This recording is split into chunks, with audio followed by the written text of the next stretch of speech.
сол ғылымның бөлшегі бұл жаратылыстану бағыты. Біз болашақтың бағыты деп жаратылыстану бағытын айтсақ қателеспейміз.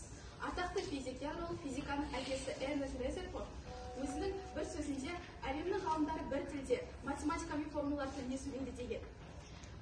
Ол бағыттың ең артықшылықтарының бірі бұл сұраныстың көп болуы. Әлемдегі санатты физиктер, математиктер, химиктер, жаратылыстану ғылымының медицина өкілдері бүкіл әлемде сұранысқа ие.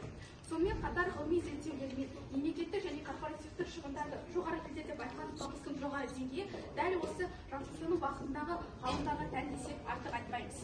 Демек, бұл дегеніміз сұраныс көп болған сайын табыс та арта түседі. Енді менің қолымдағы смартфонға назар аударсақ, және жанында тұрған ноутбукке назар аударсақ, бұл жаратылыстану бағытының саласының туындысы.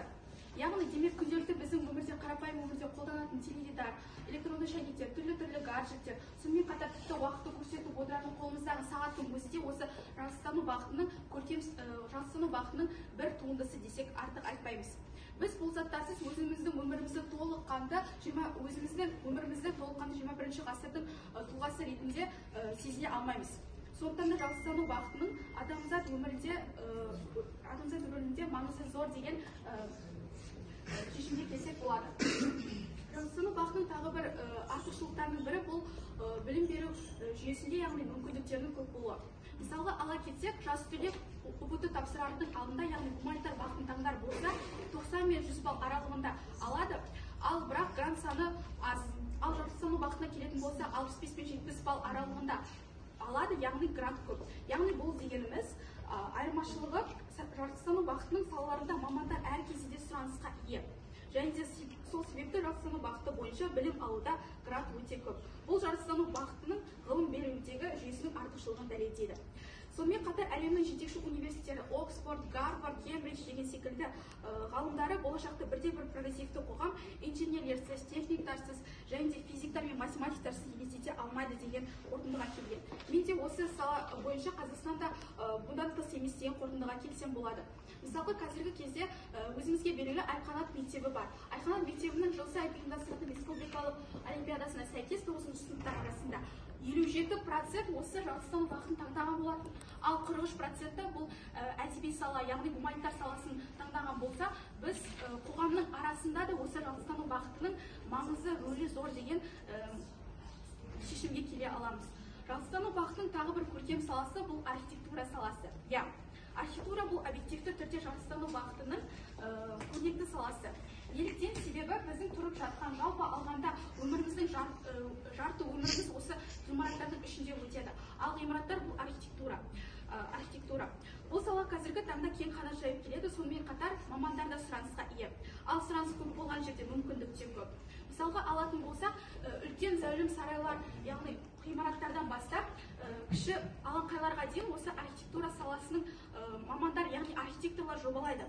Мұндай жобаларда архитекторлардың маңызы зор. Және олардың мұндай жауапкершілікке ие болғаннан кейін де олардың табыстары көп бола түседі. Сонымен қатар осы архитектура саласын осы жаратылыстану саласының ең көркем саласы ретінде атап өтсек болады. Ендеше, жаратылыстану бағытының ары қарай өркендеу үшін біз жастарымыздың білім алуына деген зор ден қоюымыз қажет. Мысалы, жағдайды жақсарту үшін білім беру мекемелерінде физика, биология, химия және де география түрлі жаратылыстану бағытындағы пәндерге деген сүйікті етіп ұғындыру үшін педагогиканың жаңа әдістерін енгізу қажет деген қорытындыға келдім.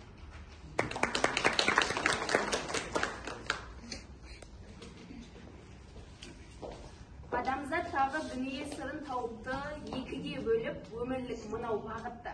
Жаратылыс деп бөлектеп еді ғылымды, тыңдаңдар енді ерекшелігін гуманитарлық бағытты. Біздің топ білім беру жүйесінде де, қоғам ішінде де гуманитарлық бағыттың жаратылыстану бағытына қарағанда өзіндік қайталанбас ерекшеліктері бар деп есептейміз. Неге? Себебі гуманитарлық бағыт ол тарих, мәдениет және адамның қоғаммен байланысы. Ал жаратылыстану бағыты ол руханияттан бұрын дәлелдеуге негізделген бағыт. Мамандықтарымен де салыстыратын болсақ, гуманитарлық бағыттың негізгі тірегі ол ұстаз. Заң ғылымы, филология ғылымы, мәдениет ғылымы. Осы дәлелдерді негізге ала отырып біз жаратылыстану ғылымы сүйеніп отырған қоғамда қалыптасатын біздің гуманитарлық бағыт екенін аңғарамыз. Гуманитарлық бағыт үлкен сала. Гуманитарлық мамандықтар әртүрлі профильдегі жүздеген мамандықтарды қамтиды. Олар құқық, мәдениет пен өнер, әсіресе тіл білімі ерекше орын алады. 20 ғасыр кезінде біздің қоғам гуманитарлық бағыт бойынша ерекше дамуды жүргізді. Бір ұлт өз тілі мен дінін ашып көрсете алмай отырғанда, біздің қоғам өз әліппесін шығарып, газет журнал шығарды. Назипа Құлжанова, қазақтың ең алғашқы журналист қызы. Сол кезде ол қазақ этнографиясының, қазақ саласының, қазақтың әдебиеті мен мәдениетінің дамуына зор үлес қосқан қоғам қайраткері. Назима Арықова Мәскеуде өткен кеңесте бүкіл шығыс әйелдерінің атынан барып сөйлеген, баяндама жасаған қазақ қызы. Сол баяндамадан кейін қоғам арасында қазақ әйелдерінің сауатсыздығына қарсы күресте күшейіп, қазақ әйелдеріне арналған кітаптар шығарыла бастады. Яғни, жаратылыстану мен жаратылыс ғылымы дамымай тұрып, гуманитарлық бағыт қоғамдағы өз орнын тауып қойды. Бұның өзі гуманитарлық бағыттың жаратылыс бағытына қарағанда ілгері екенін көрсетеді. Сөзімді қорытындылай келе айтарым ол, екі бағыттың да өзіндік ерекшеліктері, екі бағыттың да өзіндік белері бар. Алайда, сол жаратылыстың да негізгі түп тамыры біздің гуманитарлық бағытта жатыр. Яғни, гуманитарлық бағыттың жеңер тұсы осы тіл.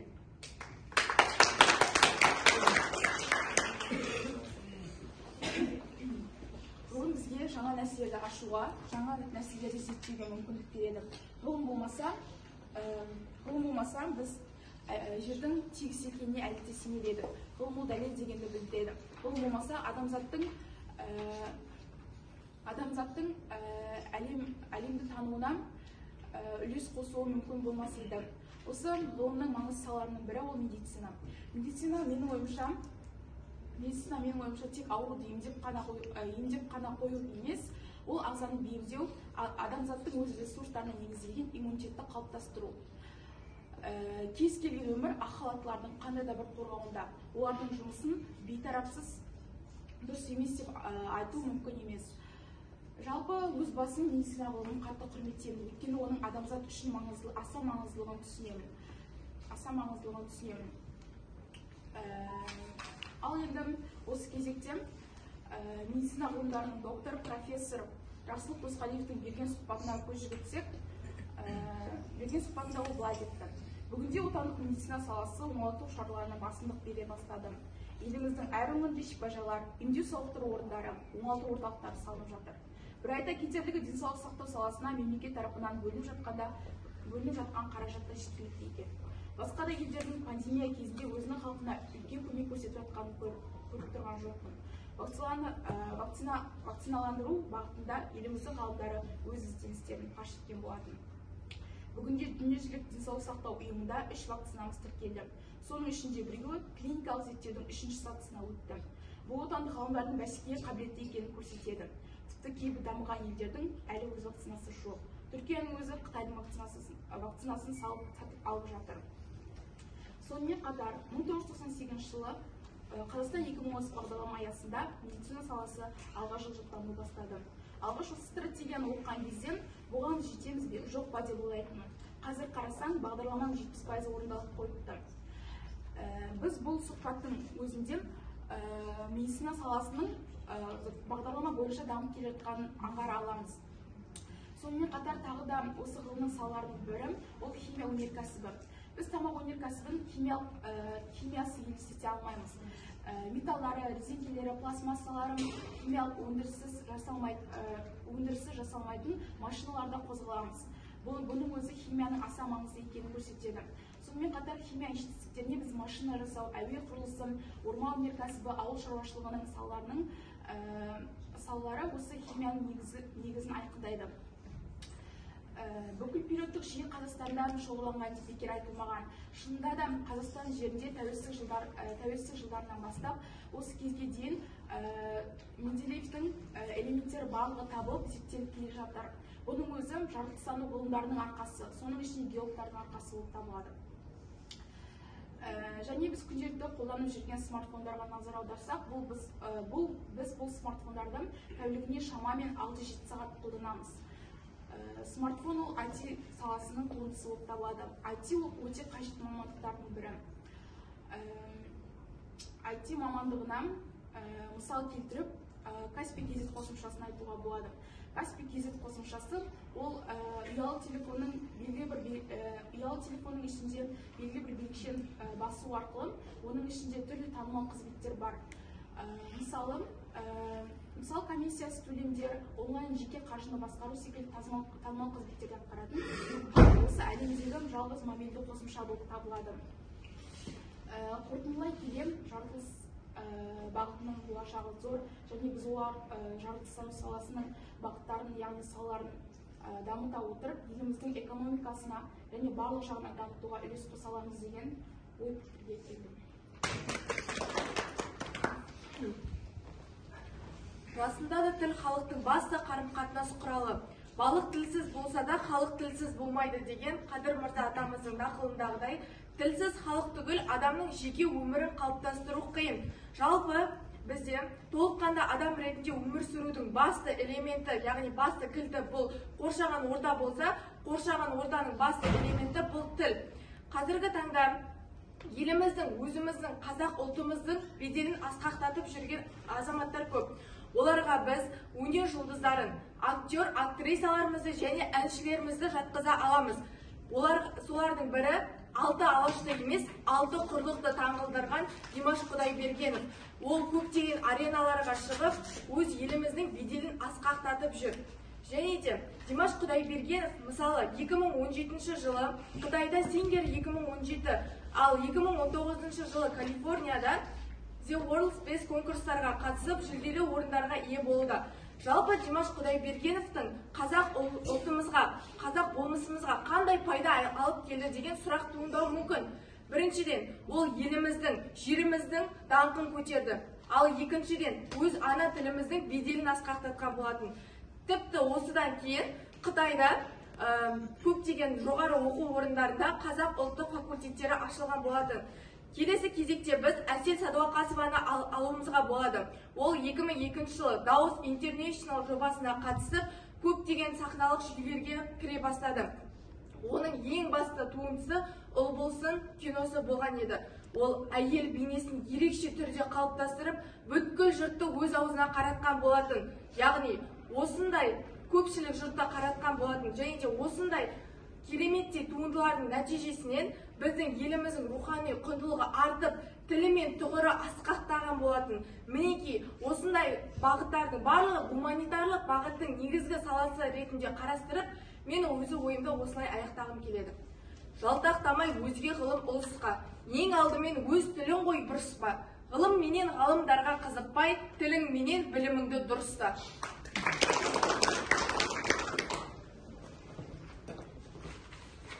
Жаратылыстану ұғымы түрлі табиғат нысандарын, дүниенің жалпы қасиеті мен құрылымын, тірі табиғатты, біздің планетамыздан тыс жатқан нысандарды, сондай-ақ жерді қамтиды.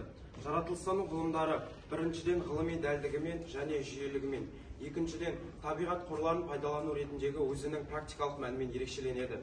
Жалпы тарихта сонау 1901 жылдан бастау алатын жыл сайынғы ғылыми әйгілі зерттеулер, революциялық жаңалықтар, қоғамға зор үлес қосатын жұмыстар үшін берілетін Нобель сыйлығының осы күнге дейін 113 табыстама 876 лауреат ұсынылса, оның 68% жаратылыстанушылар, яғни ғалымдар.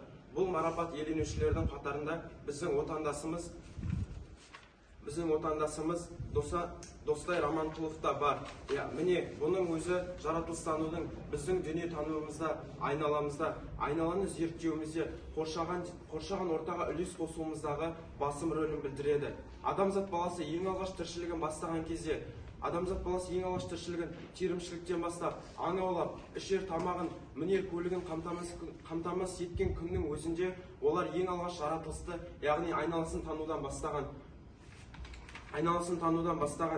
Бұның бәрі уақыт өте келе біздің алдымызда қазіргі ғылым ретінде қалыптасып тұр. Яғни айтқым келгені, адамзат ең алғаш тіршілігін бастаған кезде бірден білім алып, тіл үйреніп, сөз сөйлеп кеткен жоқ. Олар ең алдымен жаратылысты, яғни дүниені танып зерттеді. Сол сияқты жаратылыстану бағытты ғылымдары адамзат қалыптасуындағы ең алғаш сатылардың бірі десем қателеспеймін.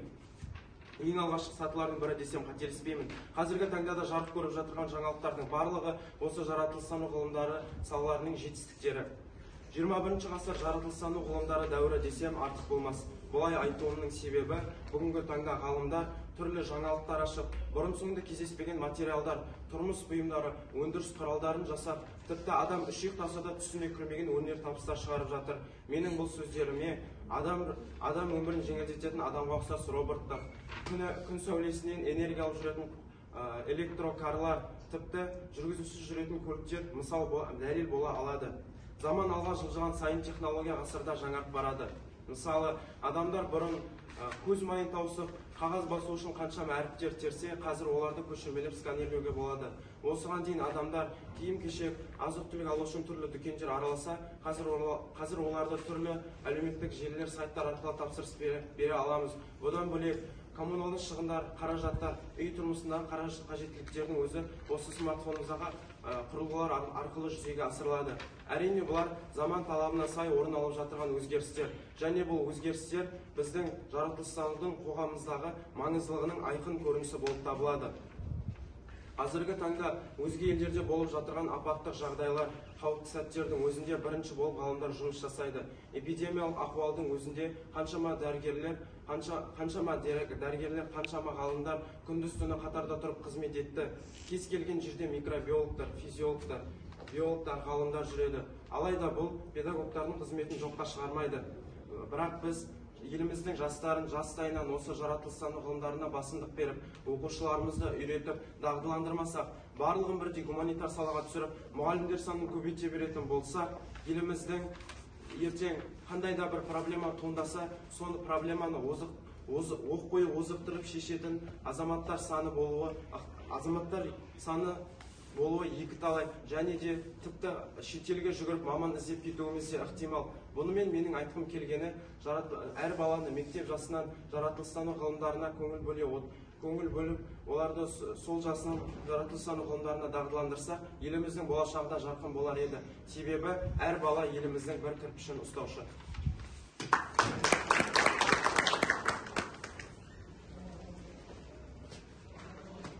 Гуманитарлық бағыттың негізгі өзегі педагогика екенін бәріміз білеміз. Педагогика қазіргі заманда, ғаламдану заманында және де білімдегі түбегейлі өзгерістер заманында мұғалімнің алдына қойып отырған мақсат міндеті өте зор. Ал енді Мағжан Жұмабаев сыршыл ақынымыздың өзі алты алаштың басы қосылса, төрдегі орын осы мұғалімдердікі деген. Мұның өзі бір баланың жеткіншектің тұлға болып қалыптасуына мұғалімнің үлесі орасан зор. Тіпті осы жаратылыстану бағытындағы жеткіншектер, мамандардың барлығы ең алғашынан бастап гуманитарлық бағыттан білім алған, педагогтан білім алған ұмытпауымыз қажет. Енді гуманитарлық саладағы мамандар, мұғалімдерге кімдер кіреді? Универде білім беретін мамандар, колледжде білім беретін мамандар, тіпті балабақшада білім беретін маман мұғалімдердің, осылардың барлығы педагогика мамандығын зерттеп өтеді екен. Енді біз білеміз, білім алып, осы қазақ болғалы қазақтың аты өшпес екі ұстазы бар. Бірі қазақтың тұңғыш ұстазы Ыбырай Алтынсарин болса, екіншісі қазақтың ұлы ұстазы Абай атамыз. Енді Ыбырай атамыз не істеді? Ол Торғайдағы қазақ қыздар мектебін, тұңғыш қазақтың мектебін аша отырып, оның басты мақсаты қазақ тілін дамыту болды. Ал екінші Абай атамыз. Ол Абай атамыз қазаққа аты шыққан, күллі әлем білетін біздің қазақтың мақтан тұтатын азаматымыз, қазақты қазақ қылған Абай. Абай атамыз өзінің өлеңдерінде, ғылым білімді дамытыңдар деді, бірақ бірінші орында тілдерің мен діндеріңді ұмытпаңдар деп айтты. Енді қазір гуманитарлық бағыт ол дамып келе жатыр. Қазір гуманитарлық бағытқа көптеген мәселелерін шешіп, оларды дамытып жатыр, және ондағы нақты қоятын мақсаты баланы тұлға ретінде қалыптастыру. Ал баланы тұлға ретінде қалыптастыру үшін бірінші біз тарихымызды білуіміз қажет, өзіміздің қоғамдағы құқығымызды және де туған тіліміз, төл тілімізді білуіміз қажет. Тарих.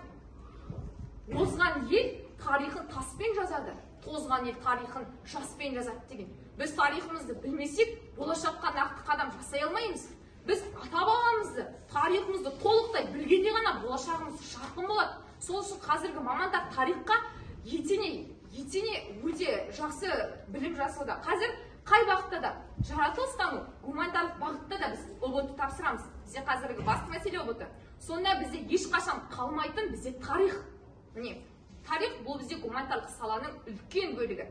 Екінші, құқық негіздері. Қазіргі қоғамда өз құқығыңызды білмесеңіз, жаратылыстан бір пайда табам деген ой болмасын. Сіз өзіңізді қоғамдағы орныңызды, қоғамдағы міндетіңізді, қоғамдағы рөліңізді білмесеңіз, біз бұл жүйеде қатты жетістікке жетеміз деп ойламаймыз. Құқықта біздің гуманитарлық бағыттың бір саласы. Енді тіл бізде айтып кеткенде қарым-қатынас құралы. Айтайық, қазіргі болып жатқан жарыс бір-бірімізбен мәлімет алмасуымыздың өзі бізде тіл мамандығын кімдер зерттейді? Гуманитарлық сала зерттейді. Біздің міндетіміз екі саланы жамандау емес, жақсы жағын түсіндіру. Енді бізде тіл. Филология бұл бізде гуманитарлық саланың үлкен бөлігі. Бізде қазір сіздер айтып отырсыздар, телефон, гаджет дейді. Телефон, гаджет бізге не үшін керек? Егер тілімізбен біреумен сөйлесе алмасақ, филология зерттеген сөздердің мәнін ашып, сондағы әріптерімізді қалыптастырған гуманитарлық бағыт болмаса, не үшін қажет? Міне, мұның өзін ойлану қажет. Енді тіл қазір біз туған тілімізді, төл тілімізді дамытуымыз қажет. Сол үшін гуманитарлық бағытқа көптеген түрлі іс-шаралар болып жатыр. Енді мен сөзімді қорытындылай келе, екі бағыттың да өзіндік ерекшеліктері, артықшылықтары бар. Екі бағытта жақсы. Мамандықта екі бағыт тым бөлек. Таңдауында өзіңізде қай жол керек? Таңдап алып, бірақ кейін өкінбей маман болғын, өзгелерден сенсірек. Жаратылыс, зат сай олатына, ғылым іздеп тіліңнен сен жаңылма. Гуманитар ешқашанда қалмайды тілді, бірақ биік қойғын жарай ма?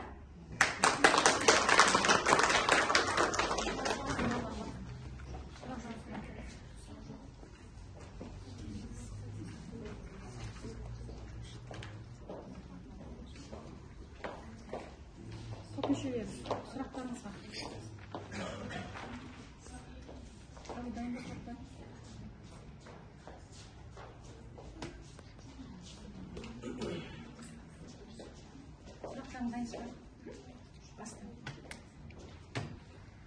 Ал енді сұраққа кезек келді. Сіздер IT мамандығы да сіздердің жаратылыстануды зерттейтін мамандық, иә? Енді осы біздің жаңа айтып өткендей гаджет, телефон, тағы да басқа байланыс құралдары, егер біздің филология зерттемеген сөздердің мағынасын, сөздердің сол тарихын, бір сөздерді ұйымдаса білеміз. Қазақ өте бай тілі өте бай. Сол болмаса, гаджетті біз қалай пайдаланамыз? Қандай кеңесімізге асады? Бұл сұраққа жауап берсеңіздер.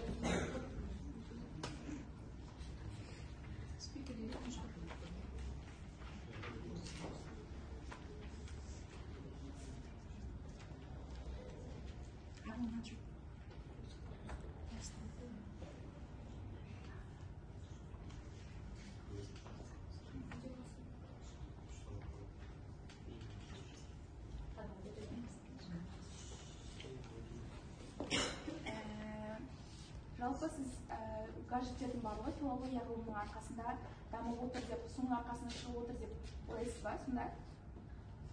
Енді сіздер айттыңыздар ғой. Біздің арқамызда осы гаджеттер, телефондар шығып отыр дедіңіздер. Енді осыған. Сіздердің арқаларыңызда шығып отыр. Жаратылыстану мамандарының. Әрбір адамның өзінің тарихы, діні, тілі болатыны маңызды, және әркім бұған өзі адам тұлға болып қалыптасқаннан берілетін жағдайлар. Яғни отбасының берген тәрбиесі арқылы, мәдениет арқылы осылай адам тұлға болып қалыптасады. Ал жаратылыстану ғылымы біздің нақты бірінші біздің жұмысымыз ол адамды, яғни әлемді дамыту, жаңа нәрселер зерттеу, жаңа нәрселер жасау. Біз адамның бұрыннан келе жатқан нәрселерін ары қарай дамыту, технологиялар жасау арқылы дамытамыз. Мысалы біз гаджеттерді қолдану арқылы біз гаджеттердің ішінде көптеген функциялар бар. Ол функциялар адамның ішкі және сыртқы эмоционалды нәрселерін көрсету үшін көрсетілген. Мысалы біз қарапайым санауды өзіміз сай аламыз. Ал смартфондар арқылы, жаңа технологиялардың арқасында біз бұл жаратылыс санауды ары қарай дамытып үлкен ғылымдарға жол аша аламыз. Иә, тіпті біз осынан да біле аламыз, жаратылыс бағыт, жаратылыстану бағыты ол гуманитарлық бағыттың ыңғайына қарай жүреді. Яғни бәрібір жаратылыстанудан гуманитарлық бағыт бірінші қалыптасты, және де одан кейін жаратылыстанудың бағытының өзіндік ерекшеліктері бар, бірақ гуманитарлық бағыт жоғары.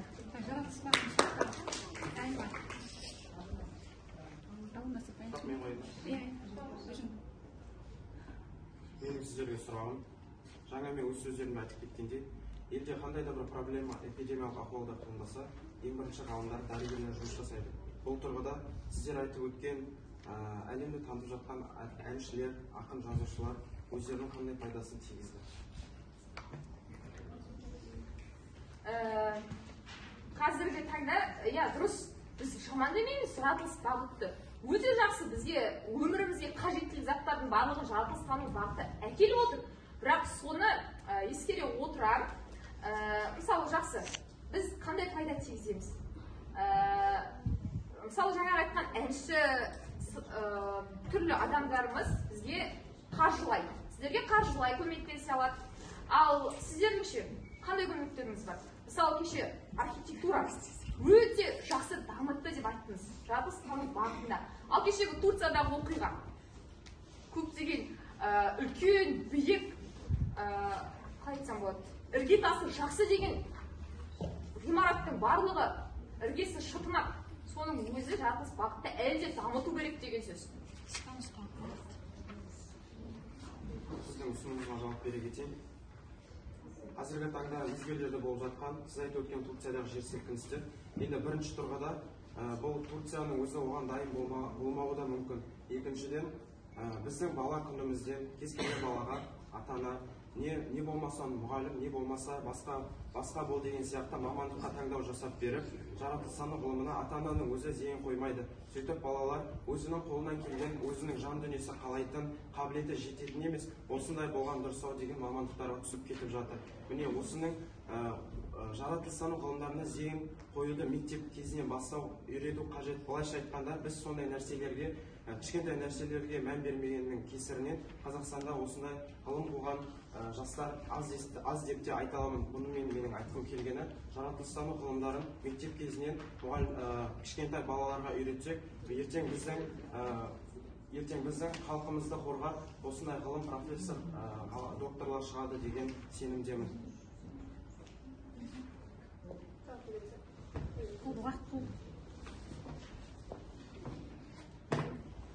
Сіздер қозғап отырған қоғамдағы мәселеге біздің гуманитарлық бағыттан қандай көмек етеді, баланың мамандық таңдауына мектеп кездегі, мен ойлаймын, мектеп кездегі ең үлкен қателік ол балаға ең бірінші айтылатын әңгіме ол грантқа түсу. Кез келген балаға ең бірінші грантқа түсуді айтады. Грантқа түсу ол грантқа түспесең өмір бітті деген әңгіме емес. Қазіргі таңда балдардың тең жартысы физика, математика, жаратылыс бағытын 70 балмен грантқа түсуге болатыны үшін ғана таңдайды. Бұл өте үлкен қателік. Қараңыз, мысалы, 100 оқушы грантқа физмат мамандығымен грантқа түсті делік. Олар өздерінің қалауы емес, сол үшін олар сол 4 жылдан кейін оқу аяқтағанда көптеген мамандықсыз жұмыс істейді. Бұның барлығы сол фокустың бәрін грантқа қойған кесірінен. Марти, ең қиын мамандық адам болып қалу дейді. Мамандық бұл әрбір адамның сүйіп әрі қуана жасайтын ісі. Кемеңгер Данабай атамыз сен де бір кірпіш дүниеге кетігін тап бар қылам деген қасиетті сөзі өз мақсатына жету үшін мүмкіндіктерге жол ашады. Бүгінгі ой көкпарының нәтижесін қорытындылауды сарапшы психолог Данияр Мұхамеджанұлына береміз. Ой, қорытындылау керек.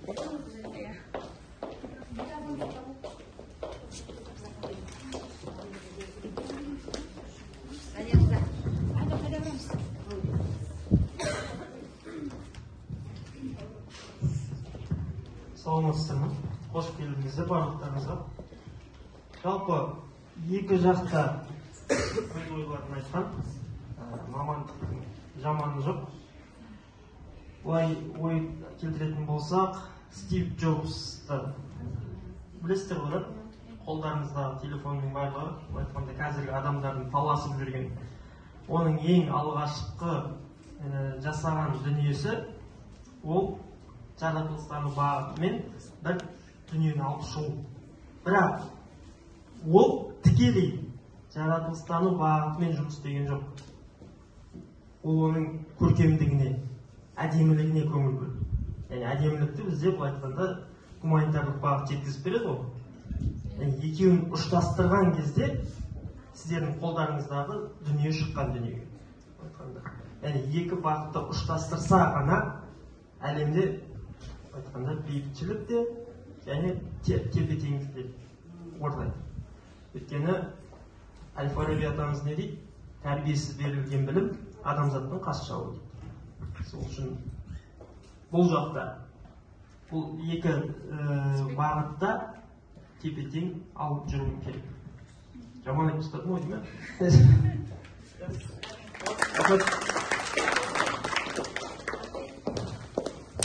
Рахмет. Оқушылар жайласа береміз. Келесі бізде квест ойыны мамандықтар